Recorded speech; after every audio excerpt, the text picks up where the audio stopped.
ধোসা বা ইডলির সাথে খাওয়ার জন্য পড়ি বা গান পাউডার মশলাটা তৈরি করেছি।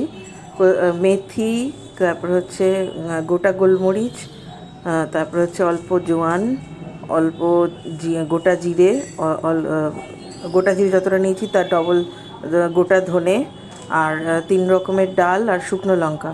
ডালের মধ্যে যেটাকে উড়দ ডাল বা কড়াই ডাল বলে সেটা অল্প নিয়েছি, আর সেই সমপরিমাণ ছোলার ডাল নিয়েছি, আর তার ডবল পরিমাণ নিয়েছি হচ্ছে অড়হর ডাল।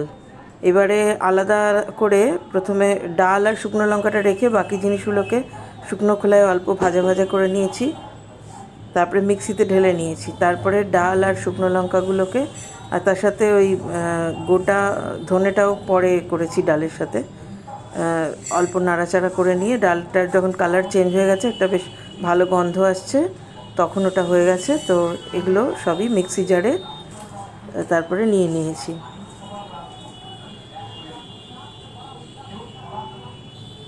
তো এরপরে অ্যাকচুয়ালি এটা গান পাউডার নাম হয়েছে তার কারণে একটু ঝাল ঝাল হয়। আপনি এর মধ্যে কাশ্মীরি মির্চি, এমনি শুকনো লঙ্কা 2 রকমের ব্যবহার করতে পারেন। আমার কাছে শুধু শুকনো লঙ্কাই ছিল, ওই জন্য ওটাই ব্যবহার করেছি। আর একটু ঝালের জন্য, আর একটু বেশি ঝালের জন্য আমি গোলমরিচ ব্যবহার করেছি। গোলমরিচটাও এখানে দেখলেন আপনি ড্রাই রোস্ট করে নিয়েছি আমি এর সাথে। তো এরপরে আমি মিক্সি জারে যখন এগুলোকে নিচ্ছি, এগুলো একটু ঠান্ডা করে নিতে হবে মিক্সি জারে দেওয়ার আগে। তো এটা তো মশলাটা অনেক দিন রেখে দেওয়া যায়, অন্তত 1 মাস রেখে ব্যবহার করা যেতে পারে।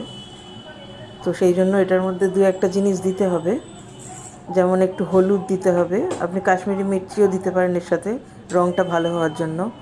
নুনের বদলে আমি এখানে কালা নামক যেটাকে বলে ব্ল্যাক সল্ট ব্যবহার করেছি।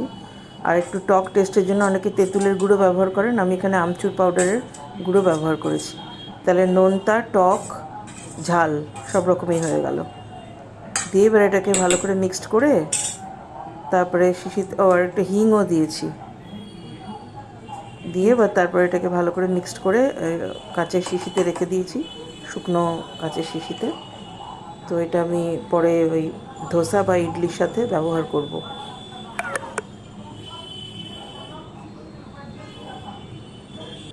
আজকে বানিয়েছি ইনস্ট্যান্ট মশলা ধোসা। তো এটা সুজি দিয়ে বানাতে হয় আর দই দিয়ে।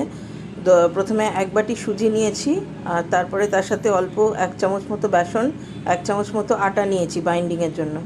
তারপরে পুরো ব্যাপারটাকে ভালো করে মিশিয়ে নিয়ে এর মধ্যে ওই যতটা সুজি নিয়েছি ততটাই দই দিয়েছি, দিয়ে খুব সুন্দর করে এটাকে মিক্সড করে, আর একটু জলও দিয়েছি, যতটা দই দিয়েছি ততটা জলও দিয়েছি, দিয়ে এটাকে খুব সুন্দর করে মিক্সড করে খানিকক্ষণ রেস্টে রেখে দিয়েছি, কারণ সুজিটা ফুলবে। তারপরে আবার পরে এটাতে যা যা অ্যাড করা সেটা বলবো। আর ততক্ষণে আলুর পুরটা তৈরি করে নেব।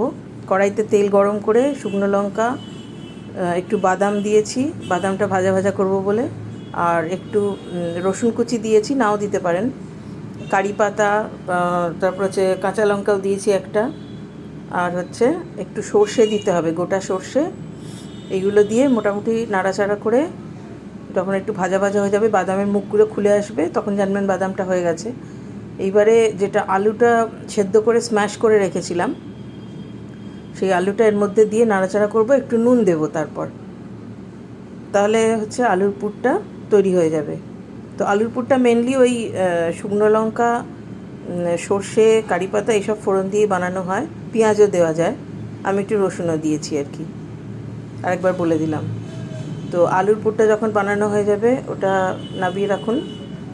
এইবারে যেটা আমি ধোসার ব্যাটারটা রেখেছিলাম ওটার মধ্যে আরেকটু জল দেব পাতলা করার জন্য, নুন দেব, আর একটু খাবার সোডা দেবো এবারে লাস্ট মোমেন্টে। আর ততক্ষণে তাওয়াটা বসিয়ে গরম করে নিয়েছি হাই হিটে। তাওয়াটা গরম হয়েছে কিনা দেখার জন্য একটুখানি জলের ছিটে দেবো তাওয়াটার উপরে। তো এই খাবার সোডাটা লাস্ট মোমেন্টে মেশালাম, আর জলের ছিটে দিলে পরে যদি সঙ্গে সঙ্গে ওটা ভেপোরাইজ হয়ে যায় তাহলে জানতে হবে তাওয়াটা গরম হয়ে গেছে।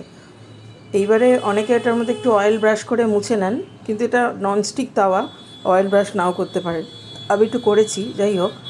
এইবারে একটুখানি আঁচটা কম করে আপনাকে ওই ধোসার ব্যাটারটাকে ছড়াতে হবে। আমি যেভাবে ছড়াচ্ছি সাধারণত লোকে সেভাবে ছড়ায় না, একটা ডাবু হাতা নিয়ে মাঝখানে ব্যাটারটা দিয়ে তারপরে হালকা হাতে এটাকে ঘোরাতে থাকে, কিন্তু আমি অন্যভাবে ছড়িয়েছি। আর ব্যাটারটার সাইডে সাইডে একটু অয়েল স্প্রিঙ্কল করে দিতে হবে, মানে তেল ছড়িয়ে দিতে হবে। তারপরে হিটটা একটু বাড়াতে হবে। তারপরে খানিকক্ষণ বাদে যখন দেখবেন একটু তলাটা ছেড়ে ছেড়ে আসছে, একটু লাল লাল হয়ে এসছে তলাটা, তখন মাঝখানে ওই আলুর পুরটা দিয়ে দিতে হবে। তারপরে আস্তে করে উঠিয়ে নিতে